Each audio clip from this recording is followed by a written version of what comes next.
اس نے پھر ڈٹائی سے سر جھٹک دیا اور جس انداز میں سر جھٹکا یہ ثابت ہو گیا کہ وہ دوبارہ حیدر مرتضیٰ کے روم میں آ گیا ہے، جسے بے شرمی کا سرٹیفکیٹ اس کے باپ سے ہی ملا تھا۔ رومانس کی حصے ہونے چاہیے، ایسے ہی نہیں لڑکیاں مرتی مجھ میں، وہ ذرا اترا کر بولا جبکہ وہ دونوں سے گھورنے لگے۔ آپ کو کیا پتا ہم دونوں میں کتنی ہیں؟ زریاب نے کہا جبکہ اذان نے تائید کی۔ جس کی گرل فرینڈ مکھی بھی نہ ہو وہ تو سر نہ ہی ہلائے۔ اس نے اذان پہ لگے ہاتھ چوٹ لگی۔ شٹ اپ، ایسا کچھ نہیں ہے، میں خود سے اینٹی گرل رکھتا ہوں۔ اذان ایک دم سٹپٹا گیا۔ واقعہ آج تک اس کی کوئی گرل فرینڈ نہیں تھی، اور گرل فرینڈ تو کیا کوئی منگنی نہیں ہوئی تھی، نہ ہی کوئی لڑکی اس سے پسند آئی تھی۔ اور مجھے پتا ہے میرے لالا تو کتنا عمران ہاشمی کے خاندان سے ہے، زیادہ میرے سامنے پنجے پھیلانے کی ضرورت نہیں، مدعا بتاؤ دونوں اور دفعہ ہو جاؤ۔ وہ بولا اور اپنے بال سیٹ کرنے لگا، جبکہ زریاب اور اذان اب لاجواب سے ہوئے تھے۔ ناشتہ کرنے آئے ہیں ہم تمہارے ساتھ، اذان نے بات بدلی۔ پہلے پانی صاف کرو، اس کے بعد دوسری کسی چیز کو ہاتھ لگانا، یہ بیڈ تم دونوں کے باپ نے نہیں سکھانا۔ اس نے برش زریاب کی طرف اچھال دیا جبکہ اس نے فوراً کیچ کیا۔ وہ دونوں سے گھورتے رہے جبکہ وہ باہر نکل گیا۔ آمین کو ناشتے کا کہا جبکہ وہ دونوں بھی باہر آ گئے۔ اذان نے سنجیدگی سے حیدر کو دیکھا۔ کمال کے گھر کا سارا نقشہ اس USB میں ہے، میں تمہارے ساتھ یہ ڈسکس کرنا چاہتا ہوں تاکہ ہمیں کوئی ایشو نہ ہو۔ اذان کے اچانک کہنے پر زریاب نے چونک کر حیدر اور پھر اذان کو دیکھا، جبکہ حیدر نے اپنی پیشانی پہ 2 انگلیوں سے دباؤ ڈالا۔ زریاب یہ کسی اور پر وہ باتیں کھولنا نہیں چاہتا تھا، اور یہ بھنٹ اسی کے سامنے بول چکا تھا۔ حیدر بھائی، زریاب نے اس کی صورت دیکھی۔ بات تو صاف ہے زریاب، تم بھی تو جانتے ہو کہ کمال کون ہے، تو مجھے بتاؤ دو، ورنہ میرے پاس اس تک پہنچنے کے 1000 طریقے ہیں۔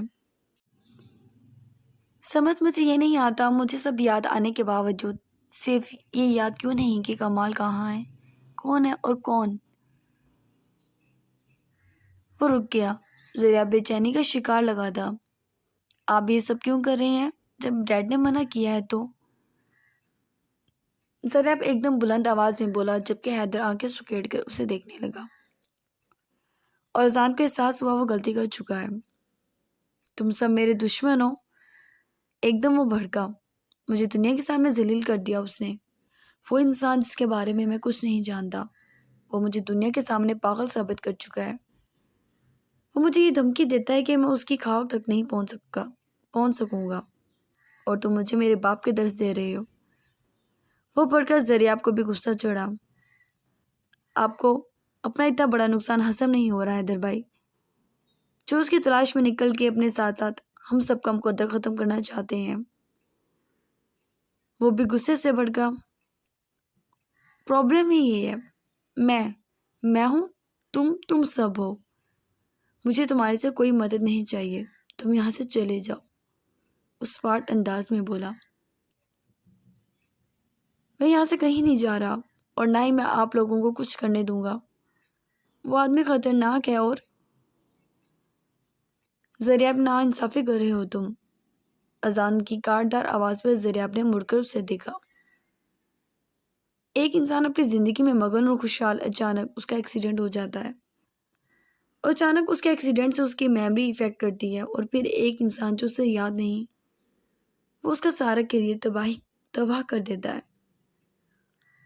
تم اس آگ کو سمجھ رہے ہو کہ یہ آگ انسان کو کس طرح جھلسا دیتی ہے؟ اپنا لائف سٹائل، اپنا کیریئر سیٹ کرنے کے لیے جی جان لگانی پڑتی ہے،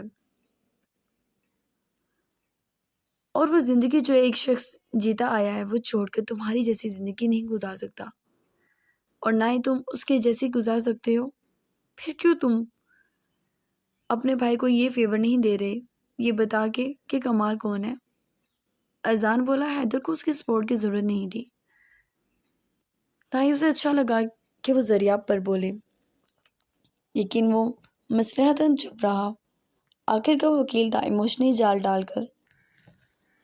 ڈال رہا تھا اذان ذریعہ کے گرد، وہ سمجھ رہا تھا۔ ذریعہ اپنی سپار نظروں سے اسے دیکھا۔ بھائی کمال کا کیس لڑ رہے تھے، کمال کے بیٹے کا کیس۔ اسی وجہ سے اس نے دشمنی نکالی ہے، اس سے زیادہ کمال کا بھائی سے یا ہم لوگوں سے کوئی تعلق نہیں ہے اب۔ وہ سرد نظروں سے دونوں کو دیکھنے، جبکہ اس نے اتنے معمول سے انداز پر کہنے پر وہ دونوں سیدھے ہوئے تھے، جھاگ کی طرح بیٹھ گئے۔ کون سا کیس؟ حیدر نے سوال کیا۔ مجھے علم نہیں، آپ کا کیس تھا، آپ جانتے ہیں۔ ذریعہ اپنی صاف جھنڈی دکھائی۔ حیدر لب دبا گیا، اذان بھی پیچھے ہو گیا۔ لیکن یہ آپ کیا کر رہے ہیں؟ جو ہو گیا سو ہو گیا۔ آپ ٹھیک ہو گئے ہیں، ڈاکٹر کامران پر آپ کا سیشن ہے جس میں وہ آپ کے حالات کے بارے میں بتائیں گے۔ آپ خود جائیں گے کہ آپ نے کتنا ریکور کیا ہے۔ اب اس بات کو چھوڑ دیں حیدر بھائی، وہ آدمی کچھ نہیں ہے، ذریعہ بولا، جبکہ حیدر مسکرا دیا۔ پھر بھی وہ بہت کچھ کر گیا، حیدر تلخی سے بولا۔ جان تو میں گیا ہوں کہ اس بات میں کتنی حقیقت ہے، لیکن میری نظروں میں تمہارا بھی مقام انہی سب لوگوں جتنا رہ جائے گا جو ہمیشہ سے مجھے اکیلا چھوڑ کے خاموش ہوتے تھے، خوش ہوتے تھے۔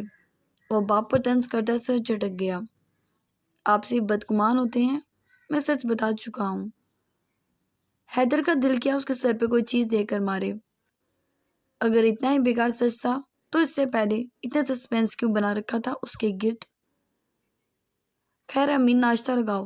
اس نے وہ فلیش اپنے پینٹ کی پاکٹ میں ڈالتے امین سے کہا۔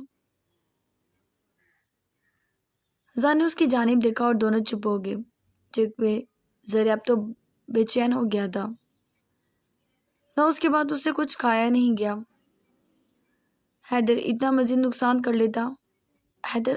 نقصان کر لیتا، وہ بے چینی سے بیٹھا تھا، جبکہ حیدر اس کی کیفیت کو محسوس کرتے اچانک کی کانٹا پلیٹ میں چھوڑ کے کھول کر ہنسا۔ یقیناً تم ڈیڈ کو یہ سب بتانے کے لیے بے چین ہو۔ اس نے سنجیدگی سے ذریعہ کو دیکھا۔ ان کے علاوہ آپ کو کوئی روک نہیں سکتا، ذریعہ اپنے سپاٹ لہجے میں کہا۔ مجھے نہ تم اور نہ ہی سالار مرتضیٰ کوئی نہیں روک سکتا۔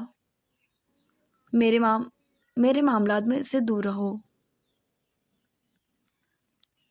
زار، میں تم سے لڑائی نہیں کرنا چاہتا، تم نے تو بھائی ہونے کا ثبوت نہیں دیا، لیکن میں نہیں چاہتا میں اپنے بھائی کو اپنا نشانہ بناؤں۔ سرد انداز میں وہ بہت کچھ جتا گیا، جبکہ ذریعہ حیرانگی سے اسے دیکھنے لگا۔ پھر کچھ نہیں بولا، اس نے ناشتہ وہیں چھوڑا اور اٹھ کر چلا گیا۔ حیدر سر تھام گیا، جبکہ اذان کو ذریعہ ناجائز ہی لگا تھا۔ وہ اپنے بھائی کی مدد کر سکتا تھا، یہ جانتے ہوئے بھی کہ حیدر کس پوزیشن میں ہے۔ غصے سے بھڑکتا وہ گھر میں داخل ہوا اور سیدھا کمرے میں چلا گیا، جبکہ باہر عورتوں نے ایک شور مچایا ہوا تھا۔ وہ گانا بجا رہی تھی، خوشخبریوں میں مصروف تھی، جبکہ لان میں سے گزرتے ہوئے اسے سب نے دیکھا تو روشانے نے بھی تھا، لیکن اپنی مستی میں وہ سب بھول بیٹھی تھی۔ عائشہ آہستگی سے ان سب کے بیچ سے اٹھ گئی۔ کل بارات کا فنکشن تھا، اسے روشانے نے تمام فنکشنز میں بلایا تھا۔ وہ خود بھی یونیورسٹی نہیں جا رہی تھی، اور جب سے ذریعہ پسند کے ساتھ ساتھ اب طلب بنا تھا اور اسے کوئی سجائی نہیں دے رہا تھا، کیا ٹھیک ہے کیا غلط۔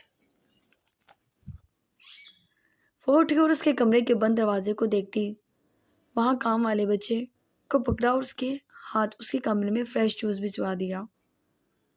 وہ کچھ ہی فاصلے پہ کھڑی منتظر تھی کہ وہ کیا رسپانس دیتا ہے، جبکہ ذریعہ جو بہت پریشان تھا، شاید اسے اس چیز کی ضرورت تھی۔ اس نے حیرانگی سے گلاس تھام لیا۔ کس نے دیا؟ ابھی بات مکمل ہوتی ہی کہ عائشہ کو دیکھ کر اس نے گہرا سانس بھرا۔ یہ سب کرنے کی آپ کو ضرورت نہیں تھی، وہ بولا، جبکہ عائشہ ہلکا سا مسکرا دی۔ آپ کچھ پریشان تھے؟ تبھی فریش جوس بھی جا، کیونکہ اس سے ذہن اچھا ہو جاتا ہے، انسان سوچنے سمجھنے لگتا ہے، عائشہ بولی، جبکہ زریاب اس کی تھیوری پہ مسکرا دیا۔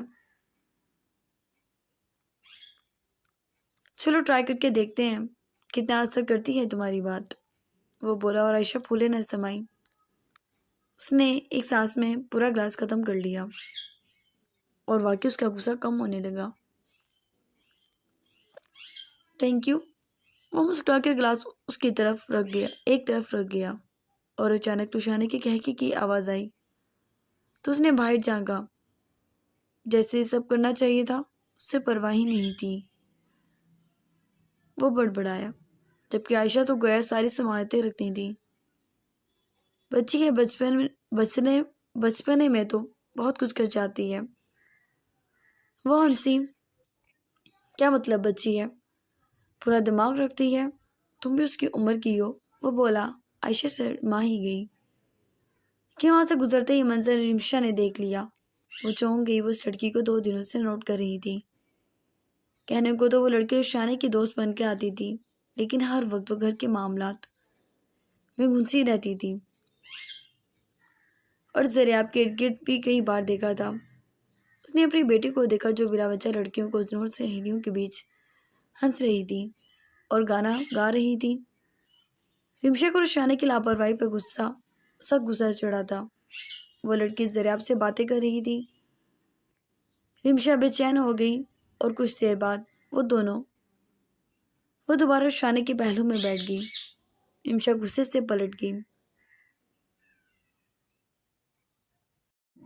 تم کھوٹ مغز ہو رشانے، رمشا نے بیٹی کو کمرے میں بلایا اور اس پر برہم ہوئی۔ مما ہر بار یہی کہتی ہیں، وہ منہ پسوڑ گئی۔ بس رشانے، بچپنا بہت ہو گیا۔ اگر تو تم نے اپنا گھر بسانا ہے اور اپنے شوہر پر تمہاری کوئی توجہ نہیں ہے۔ کل بھی حمنہ نے مجھے بتایا کہ کچن میں زریاب آیا تو تم مزے سے شیلف پہ بیٹھی رہی، اور تمہاری وہ دوست، کیا نام ہے اس کا؟ ہاں، عائشہ، اس نے زریاب کو پانی دیا۔ رشانے اپنی ہنسی روکتی ماں کی باتیں سن رہی تھی۔ مما تو آپ مجھ سے کیا ایکسپیکٹ کر رہی ہیں؟ جہاں زار ہو میں وہاں کارپیٹ بن جاؤں، وہ لاپرواہی سے بولی۔ رشانے، تم کیوں مجھے غصہ دلوا رہی ہو؟ وہ غصے سے بولی، جبکہ رشانے نے سر جھٹکا۔ زار مجھ سے بہت پیار کرتے ہیں اور وہ میرے علاوہ کسی میں انٹرسٹ نہیں لے سکتے، تو آپ تمام باتوں کو بھول جائیں پیاری مما، اس نے بڑے مان سے کہا۔ رمشا نے گہرا سانس بھرا۔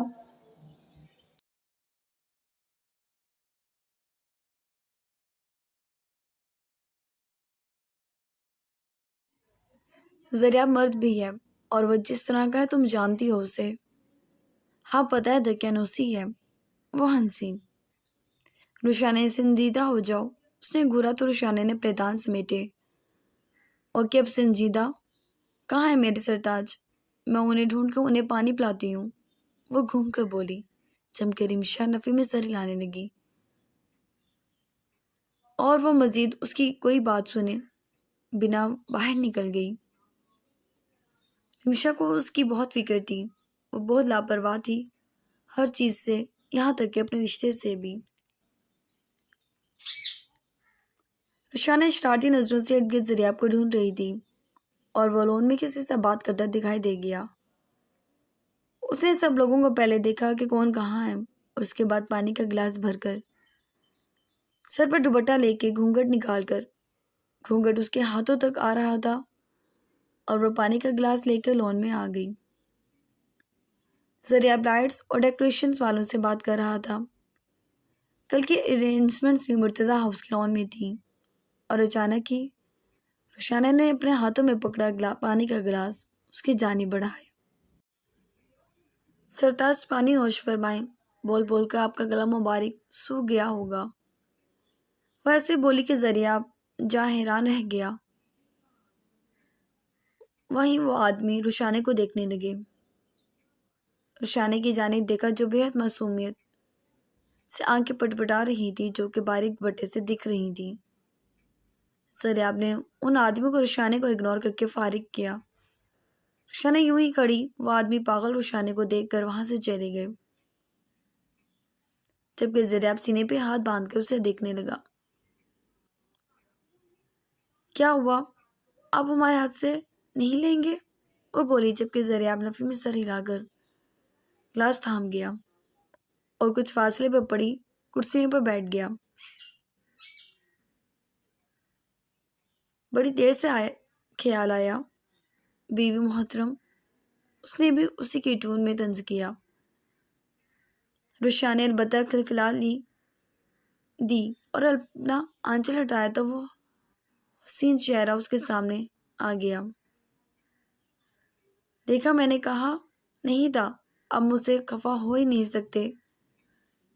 اماں بینا، انہیں لگتا ہے آپ میرے ہاتھوں سے نکل جائیں گے اور میں آپ کو قابو میں کر لوں۔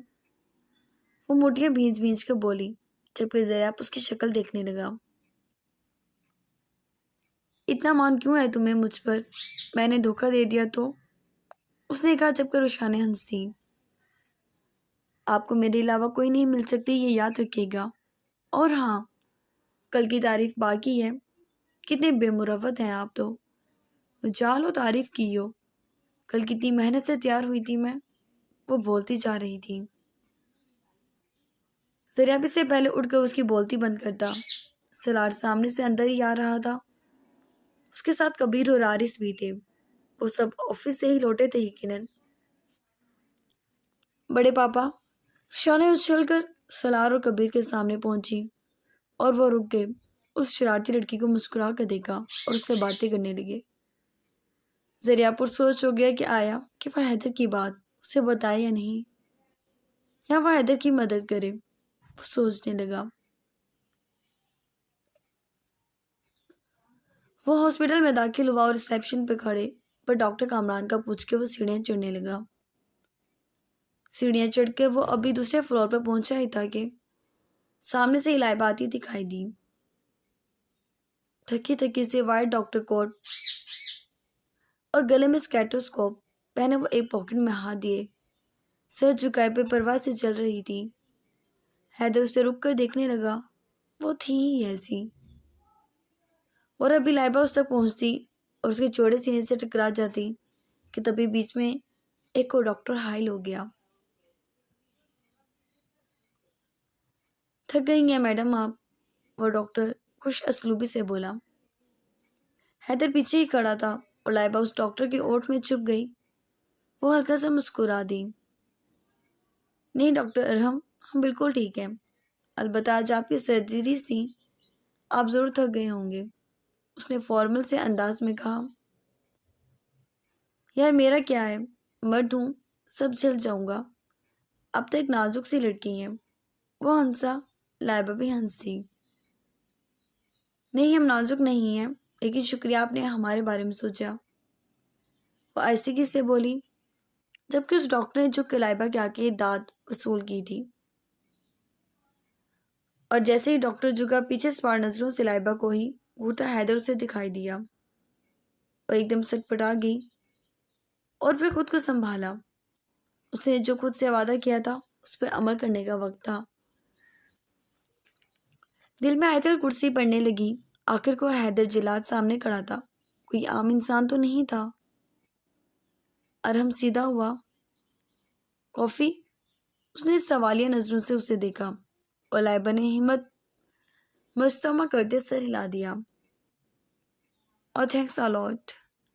ارحم مسکرایا اور لائبہ چوری چوری نظریں اس پہ ڈال کر اس کے پاس سے گزر گئی، جیسے اسے جانتی تک نہ ہو، جیسے بالکل انجان ہو اس کے لیے اور وہ اجنبی بس بیچ راہ میں کھڑا ہو۔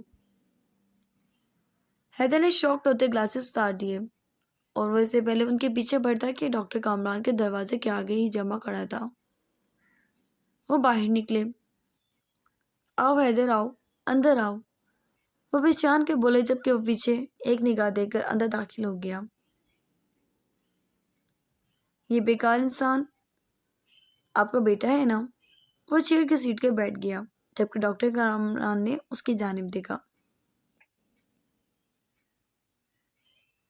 کون ارحم کی بات کر رہے ہو؟ وہ پوچھنے لگے۔ جی بالکل، اس کو کہیں میری بیوی سے دور رہے۔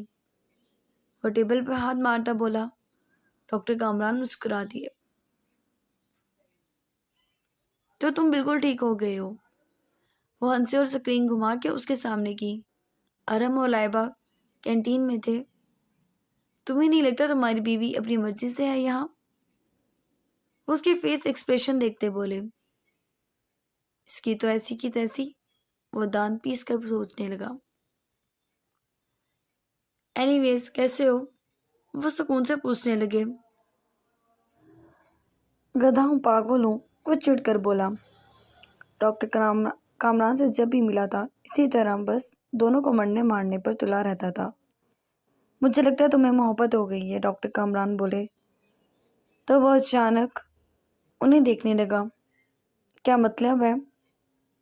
تمہاری بیوی سے بھئی؟ وہ مسکرائے۔ معلوم نہیں، محبت ہے۔ فی الحال تو میرا میٹر گھوم رہا ہے اور اس کی ذمہ دار یہ آپ کی ڈاکٹر نہیں ہے جسے اپنا وکیل پن دکھانا ہی پڑے گا۔ یہ لڑکی مجھے اگنور کرے گی؟ وہ بھڑکتا ہوا باہر نکل گیا، جبکہ ڈاکٹر کامران ہنسی اور نفی میں سر ہلانے لگے۔